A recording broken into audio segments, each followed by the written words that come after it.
Hi, welcome to ITSMS.in, the blog site for best practices. Welcome to you, Mr. Ibrahim. Thank you so much for joining us today. Firstly, I would like to ask you, why is ITSM important for organizations? So ITSM is like you already mentioned, a big term that is being used by different organizations, sometimes in a different manner, but in general it is accepted as a terminology for understanding how to improve services within an organization.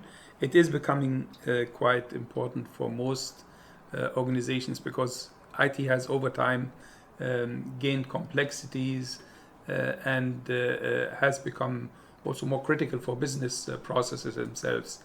It's not as initially just ICT infrastructure that is being implemented within organizations, but also business critical processes are supported and enabled through IT technology and IT systems and services.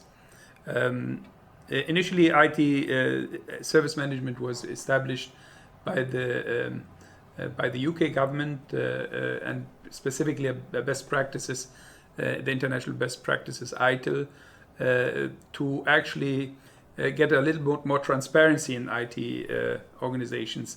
The issue here is actually that IT was at least for a long time seen as black boxes, where the organization could not grasp what is being actually delivered or where the costs are actually absorbed.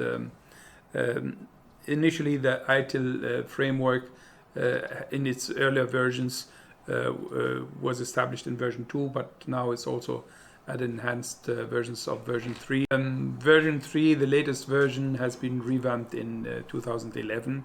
And again, this is one of the most internationally accepted and recognized best practices standard for IT service management. And one has to look at it in its entirety as all activities, not just specific processes that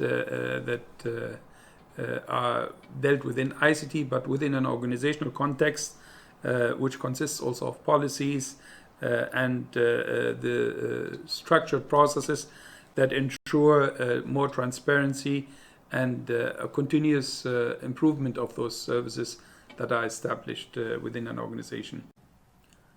What do you think the typical challenges organizations would face while implementing IT service management? In its entirety, when looking at ITIL, for example, as the best practices in IT service management, we're looking at 26 main processes and also 4 functions.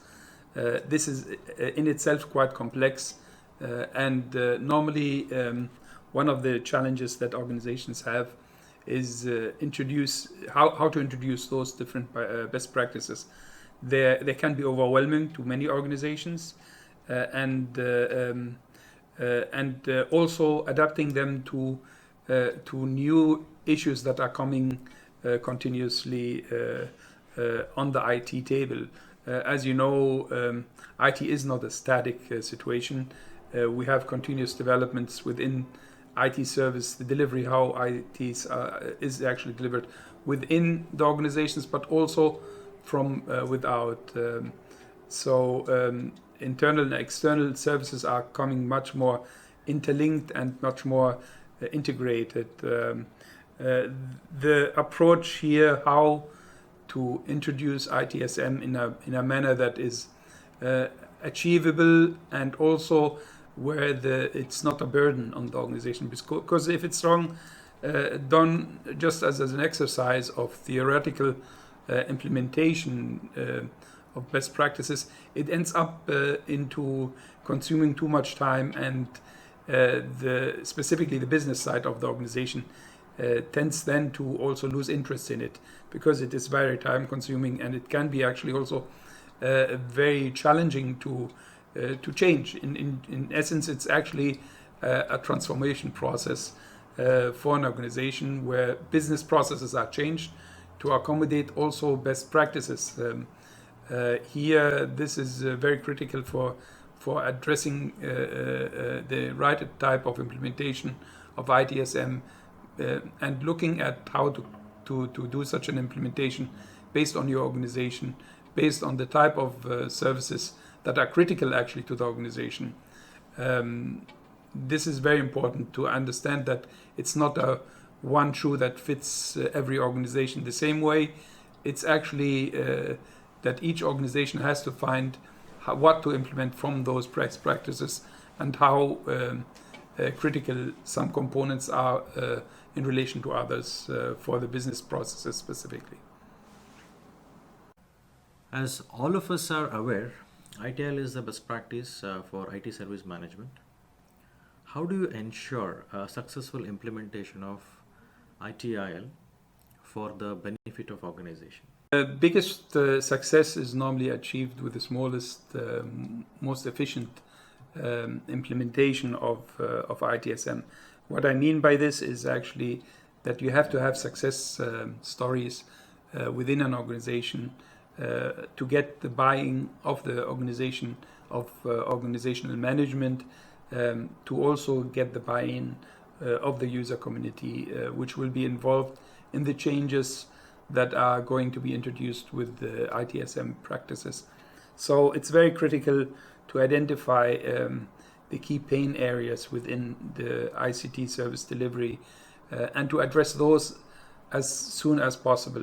One can start, for example, very simply with the service desk, which is normally the first entry point which between users and the IT services, and identify this the different processes associated with this service desk, like incident and problem and request fulfillment, and address those in a manner that will benefit the users.